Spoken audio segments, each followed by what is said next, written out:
Hola, ¿cómo están? Bienvenidos a una nueva edición de Casa Marketing Registrado Uruguay, como cada sábado de la mano de nuestros amigos de la Sport 890, la radio deportiva líder del país. Hoy tenemos un programón, hoy rompemos un poco el status quo y nos metemos de lleno a la base de datos. Si vos que estás del otro lado acompañándonos, te interesa la industria tecnológica, la ciencia de datos, la inteligencia artificial, las estadísticas, pero también el deporte, quédate porque hoy te vamos a contar de una empresa que está revolucionando la industria.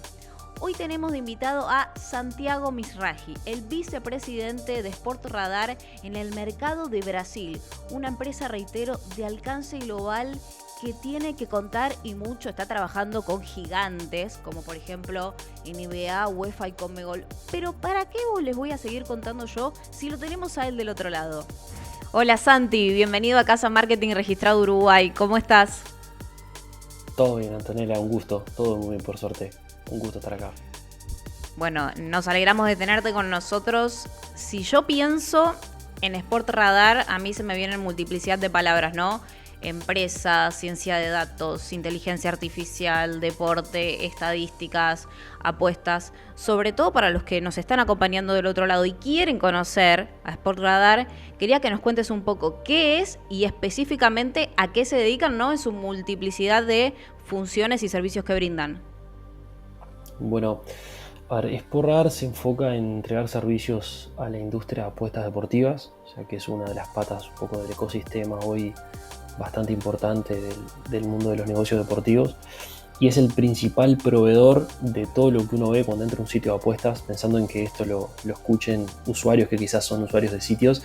Hoy cuando entran al sitio de apuestas deportivas, prácticamente casi todo lo que ven dentro de ese sitio lo provee Sport Radar, siendo el principal proveedor a nivel global de las principales casas de apuestas del mundo, desde los fixtures y los eventos de los partidos, que ahora después te cuento un poquito más. Uno puede pensar que es fácil confirmar el fixture de un torneo, el torneo argentino, el torneo uruguayo, la de Premier League, pero confirmar el fixture de la segunda división de fútbol de Nigeria tiene su complejidad, ¿no? Cuándo los partidos se van a llevar a cabo, el día, la hora, la confirmación de los equipos. Hay un montón de cosas que hay que confirmar 100% y verificar y certificar antes de ofrecer un partido en el mundo de apuestas. Entonces, desde los fixtures hasta las cuotas de los partidos y todos los contenidos que hoy cada vez son más, por suerte, o sea, es un ecosistema que cada vez brinda opciones de entretenimiento más amplias. Un poco Sporrar se encarga en general de entregar la mayoría de esos servicios al operador. Claro, ustedes se encargan entonces también de la generación de las cuotas, de especificar cada uno de los detalles también, todo eso, ¿no? Que me imagino debe ser bravo. Sí, es un mundo que, bueno, aprendí a conocer acá dentro de Sporrar, que la verdad que desconocía desde antes. La verdad fue una experiencia nueva para mí y es increíble todo el trabajo que hay atrás para poder llegar a que una cuota esté disponible dentro de un sitio. Desde todo lo que es el estudio histórico de probabilidades y estadísticas, pasando por un trabajo que se llama trading deportivo, que se hace en tiempo real y en vivo a medida que el partido va ocurriendo, y se hace parecido con a una lo de buena las parte criptomonedas, ¿puede ser? Digo, pues mencionaste a trading ver, y se me vino a la cabeza. Bueno, a ver, no conozco tanto ese mundo financiero, pero por lo que he escuchado y por lo que he leído, tienen similitudes en muchas partes. Está el componente del resultado deportivo, que lo hace distinto al mundo financiero, pero en una buena parte sí, porque uno va viendo, a ver, hay una parte de confianza dentro del mercado, que el propio público va diciendo, bueno, veo más favorito a este equipo, y comienzan a entrar apuestas, y por lo tanto vas viendo que la confianza del mercado va hacia un cierto equipo, una tendencia. Entonces, por atrás hay un trabajo de ir equilibrando esas cuotas para mantener un mercado equilibrado. No me quiero meter muy técnico en el mundo ese de las apuestas, porque capaz que se torna así aburrida la charla, pero en parte tienen similitudes, pero con lo lindo del deporte atrás y la incertidumbre que siempre tiene ese componente de la parte deportiva que lo hace súper entretenido, y la parte pasional que capaz que el mundo financiero no la tiene tanto. Claro, no, hay un abismo de diferencia. Y conforme a todo lo que estás mencionando, estuve viendo en la web que lanzaron una especie de simulación del próximo campeón de la próxima temporada de la NBA, al Oklahoma City Thunder. Me intrigó muchísimo cómo hace la inteligencia artificial para poder vaticinar o predecir un campeón. Es decir, ustedes se basan solamente en estadísticas, en cómo llega cada equipo a la temporada? Me imagino que también debe haber una base de datos con los jugadores. ¿Cómo hacen eso? Bueno, a ver, eso.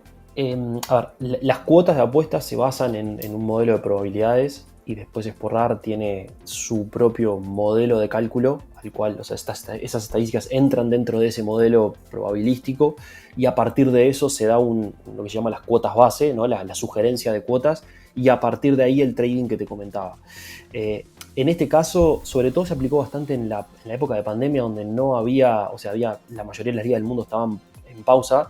Sí. Sporrar desarrolló un modelo de prever, es decir, de simular lo que podría suceder en una liga. En algún momento la mayoría de las ligas se pararon o desde el inicio, alguna quedó en la fecha 5, en la fecha 6, cada liga fue parando en aquel momento de la pandemia y faltaba por jugarse en muchos casos el resto de las temporadas.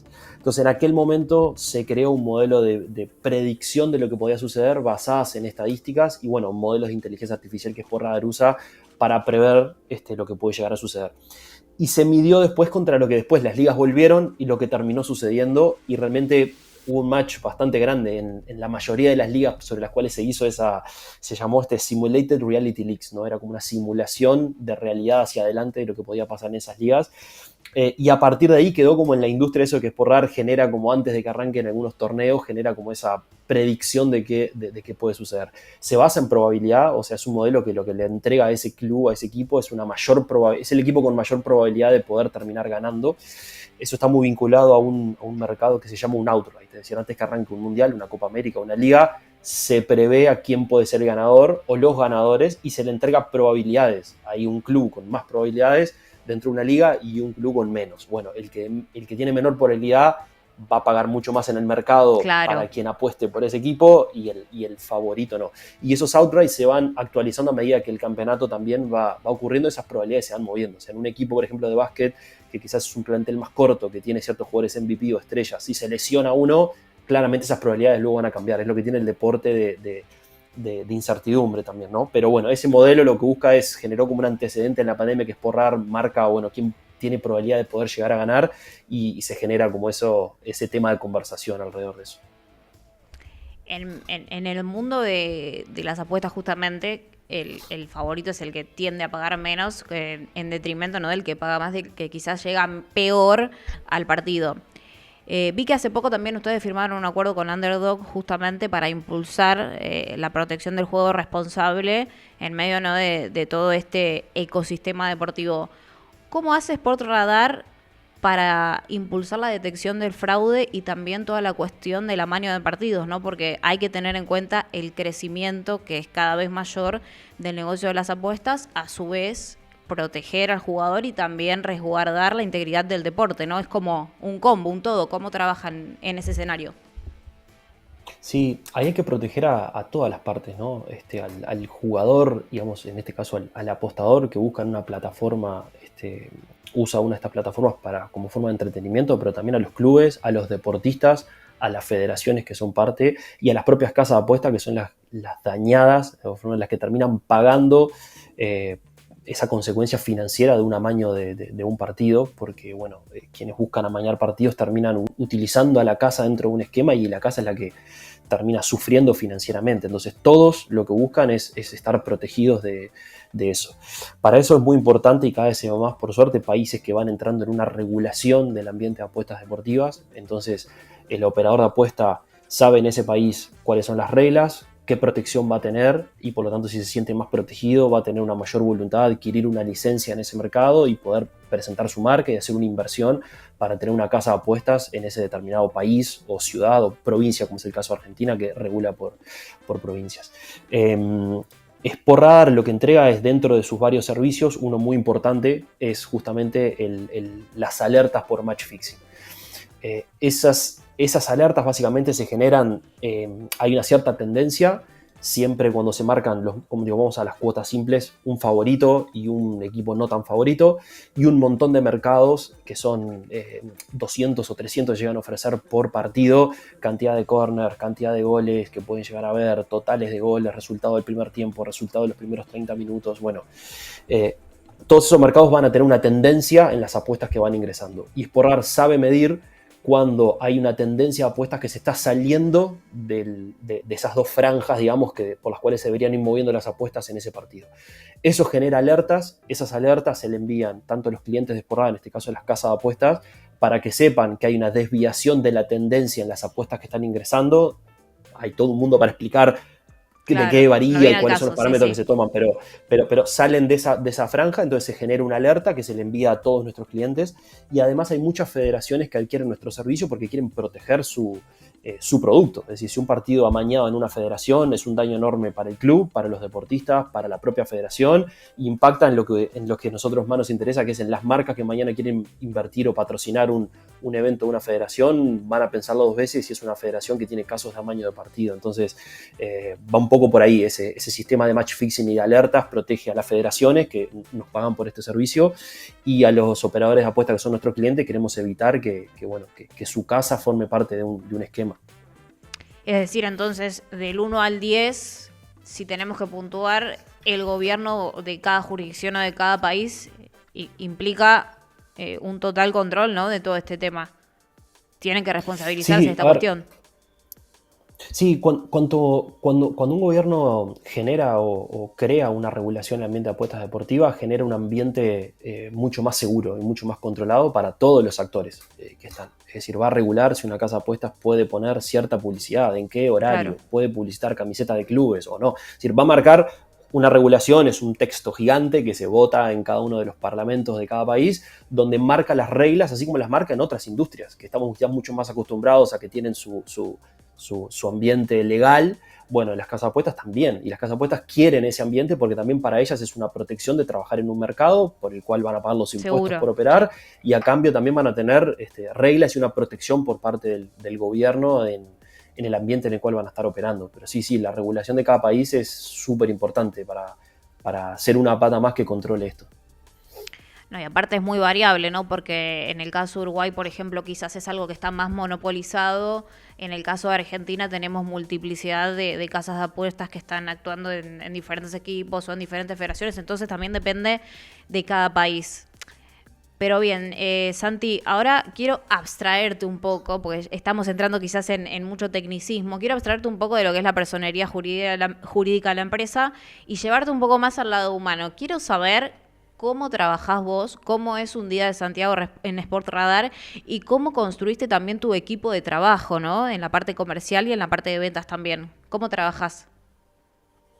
Bueno, a ver, yo hoy acá en Sportradar me encargo de lo que sería el business development o ventas, ahora específicamente para Brasil, ya que es un mercado tremendamente grande y la empresa tiene dividido lo que es LATAM y Brasil como un submercado dentro de LATAM. Y ahí básicamente divido en dos al equipo. Un equipo que cuida más del día a día de los clientes. Como Sportradar se encarga por detrás, tenemos operadores que casi que derivan el 100% de lo que se llama la operación, de este trading, este día a día en manos de Sportradar. Tengo todo un equipo de gente que la voy asignando a los distintos clientes que trabajan con nosotros. Entonces en el día a día llevamos la operativa. Entonces una parte de mi equipo se dedica a ese día a día operativo de los clientes, que diría que es 24/7 porque hay eventos deportivos corriendo todo el tiempo, a toda hora, en todo el mundo, y trabajamos con distintas oficinas. O sea, hay un equipo acá, pero que a su vez se apoya en distintas oficinas del mundo donde se hace la cobertura y el scouting y el trading, pero un equipo acá que lleva más la operativa. Y otro equipo que lidero, que se encarga de, el desarrollo de negocios. Como vos dijiste, Brasil tiene una regulación federal, pero también regulación estatal. Y estar cerca del mercado, lo que hacemos es que buscamos desarrollar negocios, ¿no? Estar pendiente de tendencias, pendiente de las regulaciones, estando cerca también del operador. Y Sportradar va desarrollando con nuevas tecnologías también innovación y, traspasar y transmitir esa innovación para que el operador vaya teniendo un producto en el cual su usuario final, el que va a apostar, encuentre, lo pueda fidelizar y encuentre una plataforma más entretenida con más innovación cada vez. Entonces un poco la tarea se divide en dos, una parte muy enfocada en lo que es la venta y otra muy importante que es la pata operativa, que lo que lo hace muy entretenido es que hay una cantidad enorme de deportes que transcurren en el año. Yo estaba muy acostumbrado quizás antes a decir, trabajo para un club de fútbol y este es mi calendario de fútbol del año. Y acá inicia la NBA, esta semana volvió Conmebol esta semana, reactivó la Champions esta semana, Sí. la semana anterior era otro, después hay un torneo de básquet súper importante, un torneo de tenis, comienza el ATP. Entonces, claro, y las casas de apuestas trabajan con multiplicidad Con de todo. deportes, entonces hay un calendario que lo tenemos en la pared de la oficina gigante de eventos, todos resaltados, que va iniciando cada semana.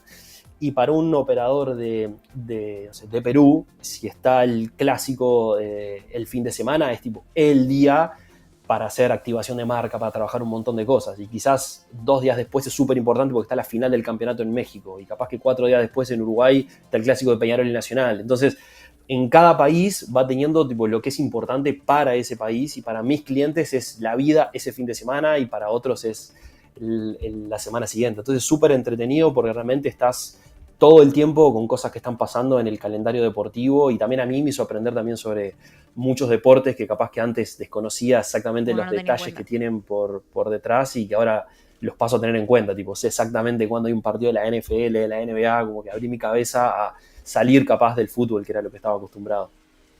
Bueno, ocupás un rol muy importante en la compañía porque tenés que atajar, digamos, todas las patas que son muy importantes dentro del marketing, la fidelización, las activaciones de marca, las estrategias, los acuerdos, un poco de todo. Y hace ratito mencionabas acerca de tu trabajo en un club de fútbol. Ese club de fútbol fue Peñarol.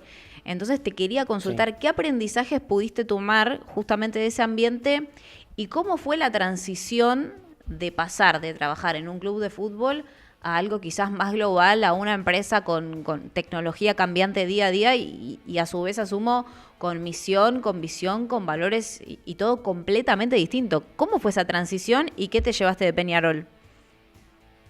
Bueno, a ver, la experiencia en Peñarol fue increíble y tuve la suerte de poder o sea, fue de hecho mi primer trabajo vinculado a la industria del deporte. Yo ya sabía que quería entrar a esta industria que siempre me apasionó hasta de chico.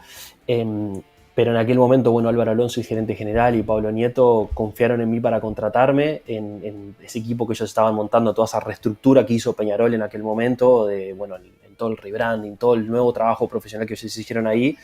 Y fue una experiencia, a ver, en aquel momento increíble, fue como entrar de una por la puerta grande, debutar en primera en el mejor equipo, y que vino con un montón de desafíos. En ese proceso dentro de Peñarol, yo me enfoqué mucho más en la parte de patrocinios, que era como quizás lo que más me gustaba hacer a mí y en lo que también el club tenía un montón por trabajar, donde hicimos un trabajo súper bueno durante varios años. Y en ese momento se dio la construcción del estadio de Peñarol. Y durante ese periodo de construcción del estadio de Peñarol, recuerdo de haber entrado en contacto con muchos proveedores de esta industria, que uno a veces quizás no los ve, pero Sí. hay empresas que se dedican a tener sistemas de accesos específicos para estadios. Eh, por nombrarte algo quizás de lo más raro, bancos de suplentes. Vos decís, bueno, es algo súper básico, un banco de suplentes. Sin Sí. embargo, hay empresas que se dedican a desarrollar bancos de suplentes para distintos deportes y para distintas situaciones. Bancos de suplentes específicos para jugar bajo menos 20 grados. El jugador no puede estar sentado en una silla normal. Son bancos que tienen calefacción.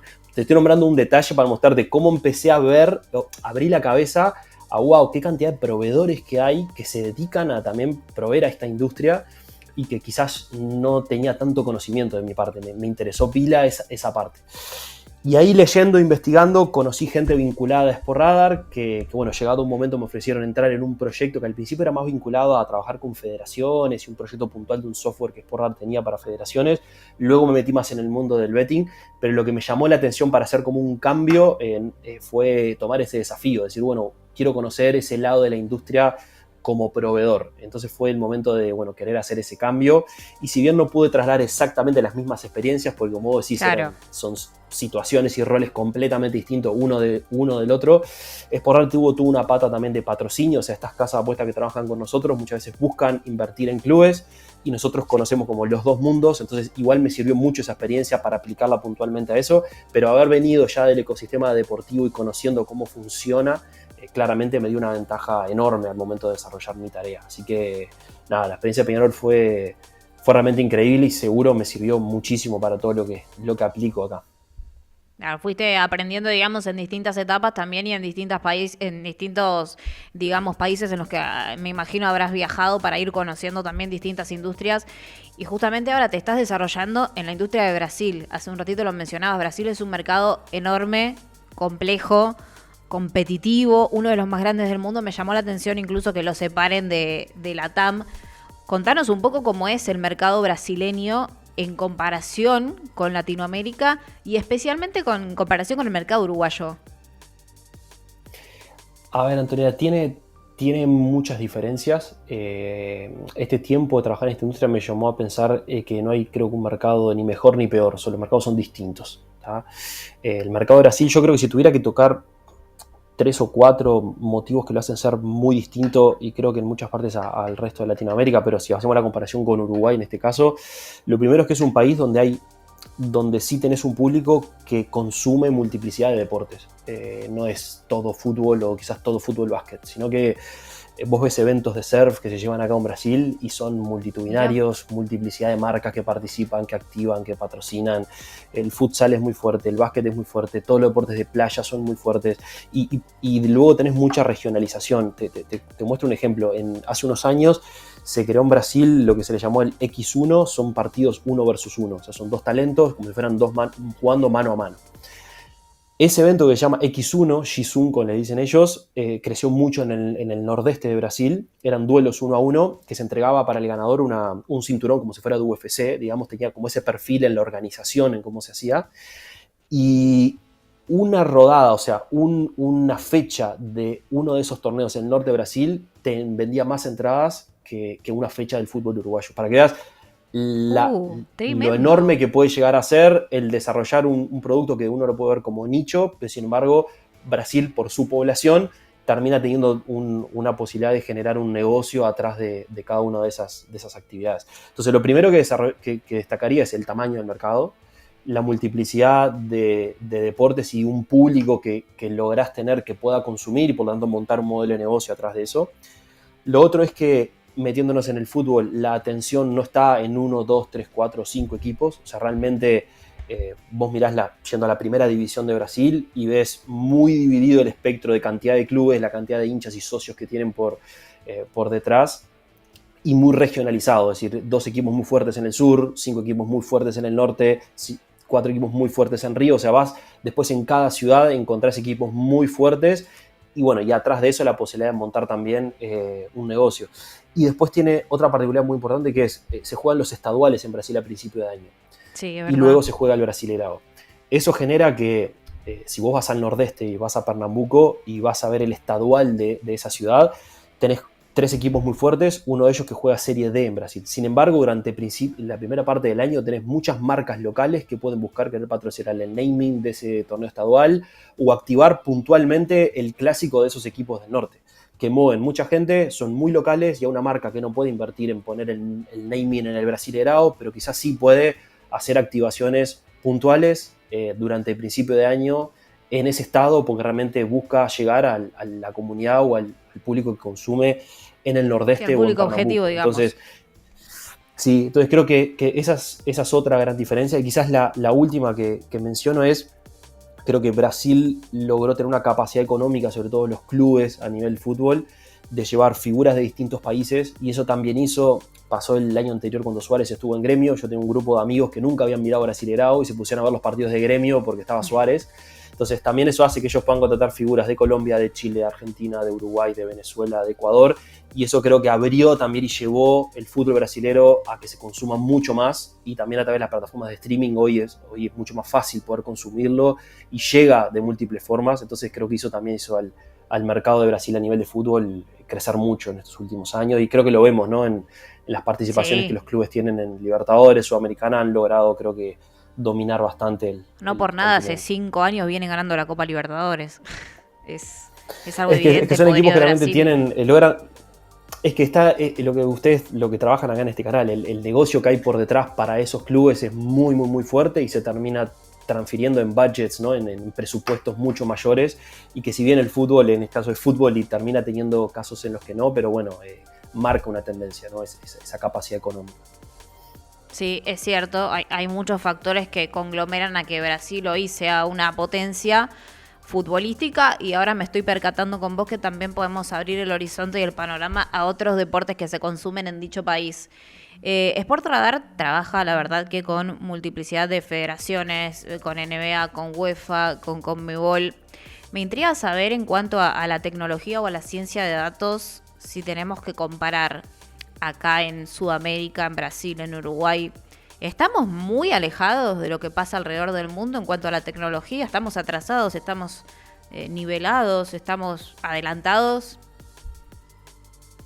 Bueno, a ver, ahí sí, hay federaciones internacionales que tienen un desarrollo tecnológico mayor. Entonces, al momento de Sportradar, por ejemplo, hacer un acuerdo con NBA para ser su proveedor, su partner oficial de datos para betting, encontrás un valor muy grande porque NBA te entrega una tecnología para vos después desarrollar productos con esos datos enorme. Entonces sí, cuanto las federaciones más avanzadas están en tecnología y tienen un mejor producto, para una empresa como Sportradar asociarse a ellos para crear productos de apuestas alrededor de esa tecnología es mucho más rico y es mucho más interesante. Sí, claramente que hay diferencias si uno mira lo que, sobre todo, yo lo noto los deportes americanos, creo que las federaciones americanas tienen un desarrollo quizás un nivel arriba. El mundo del tenis tiene un desarrollo en tecnología también súper importante que te permite, sobre todo en datos en vivo, en datos en tiempo real, hay un avance muy grande en esa parte. Después te diría que en fútbol, quizás desde el lado de las federaciones se está en un camino, uno va viendo un avance, si lo miramos muchos años atrás a lo que uno ve hoy, hay un avance importante y Sportradar busca justamente entrar como partner de esas federaciones también para ayudarlos en ese proceso, trayendo tecnología, trayendo innovación, trayendo nuestro know-how, trasladárselo a esas federaciones. Entonces en esos acuerdos de partner no es solo, bueno, soy tu partner de betting o te compro el derecho, sino que además llego y te voy a desarrollar estos productos que a vos también te pueden servir y evolucionar. Entonces en esa parte Sportradar se para como socio para ayudar también al crecimiento de esas federaciones. ¿Cómo ves quizás el futuro del marketing deportivo conforme a la tecnología o a la ciencia de datos? También creo que hay que hacer un uso racional de la inteligencia artificial porque por lo menos a mí me pasa que soy una usuaria que no soy muy tecnológica y quizás uno entra a las redes sociales y de golpe te encontrás con un video, con una imagen y terminás no sabiendo si realmente es verdad o no. Creo que quizás en algún momento vayamos hacia una regulación de la inteligencia artificial porque, te digo, Santiago, lo ve mi mamá y dice, ¿Anto, esto de verdad pasó? No, mami, le digo, es inteligencia artificial. ¿Cómo Sí, ves eso? a ver, yendo a un tema de lo que hablamos al principio, a ver, colocar un partido disponible, otra vez, hay partidos que todos sabemos que van a pasar, o sea, ayer hubo una semifinal de Libertadores, pero quizás vos entrás a un sitio de apuestas y ves un partido de un cierto lugar del mundo muy remoto y te podría llevar a dudar, bueno, este partido es real, no es real. Entonces, en Sportradar está ese control, ¿no? Por eso digo que hay un trabajo muy grande en todo lo que es verificación y certificación de las cosas para que una casa de apuestas tenga datos reales y el usuario final pueda confiar en esos datos. Es verdad lo que vos decís, hoy un poco de todo uno desconfía de qué tan real es o no por la capacidad que hay de esa inteligencia artificial de generar eventos, videos, audios, imágenes que realmente parecen 100% reales. Entonces hay un trabajo ahí del lado de Sportradar en utilizar esa inteligencia para desarrollar productos súper innovadores. Hoy hace que hoy entres a un sitio de apuestas y sea muy entretenido jugar porque hay multiplicidad de cosas que se te van generando en vivo y eso se genera gracias a estas tecnologías. Pero también es importante cuidar que esas tecnologías no vayan a impactar de forma negativa. Entonces, como digo, ese control que se hace, por eso lo resalté como una tarea importante que Sportradar hace, que puede parecer menor, pero que es súper importante, de verificación de que todo lo que se entrega a nivel de apuestas o en el mundo de apuestas sea realmente real. Santiago, si pudieras darle un consejo a los jóvenes que quieren incursionar en el mundo del deporte o del marketing deportivo, del área comercial, de toda esta industria que está cada vez más en auge y que aquí en Casa Marketing Registrado de Uruguay tratamos de darle lugar a ustedes, que son los que saben, ¿qué consejo le darías a alguien que quiere iniciarse en esta industria? A ver, que es una industria muy muy apasionante, sin duda. O sea, yo hasta superó creo que las expectativas que yo tenía. Creo que acá en Uruguay hay una muy buena comunidad de que vas conociendo a la gente de la industria y toda busca colaborarse entre sí, que eso está muy bueno. Y es una industria también que tuve la posibilidad de ir a estudiar a Argentina, Chile, España, y es una industria justamente que tiene esa particularidad donde vos podés aprender de casos de los demás y hay mucha apertura a contar lo que uno hace, porque está eso de que, bueno, yo lo puedo replicar en mi país, pero en parte no compito con vos, sino que me alimento de mi experiencia y tú mañana te puedes alimentar de la mía. Veo en esta industria esa apertura que está muy buena. Creo que quien quiere iniciar en esta industria es súper importante empezar a conocer a la gente de la industria, poder sentarse a tomar un café, poder charlar, estar presente en los eventos. Creo que se ayuda a retroalimentar a la industria de que cuando hay un evento participar, apoyar, estar. El famoso networking. Sí, creo que en esta industria es súper importante, a diferencia de otras en las que me ha pasado a trabajar en industria donde capaz que ir a una feria vinculada al evento a la industria puede no ser tan relevante. Acá me parece que sí, sobre todo como dijiste, alguien que quiera empezar en esta industria. Y la formación, creo que si bien uno puede formarse en lo que quizás más le guste, coaching deportivo, marketing deportivo, ventas, en la parte que a uno le guste dentro de este mundo, formarse creo que es súper importante en formación que sea aplicada a esto, porque me pasó también de estudiar administración de empresas, pero no es lo mismo administrar una empresa que administrar una entidad deportiva. Claro. Tiene muchas particularidades, muchos componentes distintos, entonces uno creo que puede traer lo técnico general, pero después es súper importante encontrar los espacios siempre que uno tenga la posibilidad de capacitarse puntualmente en esta industria y hay donde poder hacerlo y profesionales que lo hacen muy bien. Y la última, Santiago, para ir cerrando, ¿cómo definirías, quizás brevemente en un párrafo o en una oración, a la industria uruguaya hoy? Creo, si pudiera decir, yo creo que le llamaría, está en un buen momento. Y por qué yo lo defino así, capaz que te lo hago rápido por 3 puntos. Primero, creo que hubo un montón de desarrollo, si comparo muchos años atrás, cuando me tocó a mí iniciar con hoy, creo que hay un montón de desarrollo que se ha dado. En varios ambientes, porque uno a veces piensa en industria y bueno, va el fútbol, va el básquet. Sin embargo, yo veo un montón de desarrollo, por ejemplo, en la industria del fitness en Uruguay. Es una industria que creció muchísimo y donde me pongo muy feliz, una industria que me gusta y donde veo que cada vez se han dado más eventos, cada vez más marcas apuestan inversión ahí y ven resultados en eso. Entonces, abro el deporte, cuando digo un buen momento, lo hablo en general. O sea, el ecosistema deportivo en Uruguay lo veo en un desarrollo. El otro punto también, creo que hay una etapa como de reestructura. Ahora sí, si vamos puntualmente a la parte de fútbol y de básquet, creo que hay una reestructura donde se está, reviendo todo el tema de derechos y demás, que creo que va a abrir oportunidades, pero también un montón de desafíos. Y por delante que Uruguay sea parte de una de las sedes para el Mundial 2030, creo que es un acontecimiento único y que creo que la industria podría, y es como quizás un deber, juntarse y todos los que formamos parte de esta industria quizás poder llegar a ser parte. Creo que eso va a traer la atención para acá, creo que va a generar también un montón de oportunidades si se logran explotar de forma adecuada. Por lo tanto, que si tuvieras pasar línea y decirte una opinión, yo diría que en un buen momento. Y bueno, la llegada y el desembarco de marketing registrado a Uruguay es un reflejo de eso, ¿no? Eso es lo seguimos desde siempre, quizás. Claro, veíamos cómo esto pasaba en Argentina y en otras industrias, donde yo veía entrevistas a gerentes de marcas y cómo posicionaban su producto en distintos deportes en otros países, y quizás uno lo veía lejano, hoy se lo ve mucho más cercano, y creo que la llegada de marketing registrado es un reflejo de eso. Bueno, Santi, muchas gracias por estos minutos que compartiste junto a nosotros, muy nutritivos en cuanto a conocimiento, tecnología, datos. Así que te abrimos las puertas desde Casa Marketing Registrado Uruguay para volver cuando quieras. Muchas gracias. Dale, gracias por el tiempo, fue un gusto estar con ustedes y a las órdenes. Gracias. Allí pasaba Santiago Misragi, el vicepresidente de Sport Radar en Brasil, que nos contó de todo acerca de una empresa que está revolucionando la industria deportiva, acerca también del mercado brasileño, y también les aconsejó a ustedes que nos están acompañando del otro lado. Nosotros hasta acá llegamos en una nueva edición de Casa Marketing Registrado Uruguay. Recuerden que si quieren volver a escuchar esta entrevista lo pueden hacer mediante nuestras plataformas digitales en YouTube, @marketingregistrado, @sport890, y no se olviden de seguirnos en nuestras redes sociales, en Instagram, @mktregistrado, @sport890ok, y quien les habla, @antopaneta, _NNT.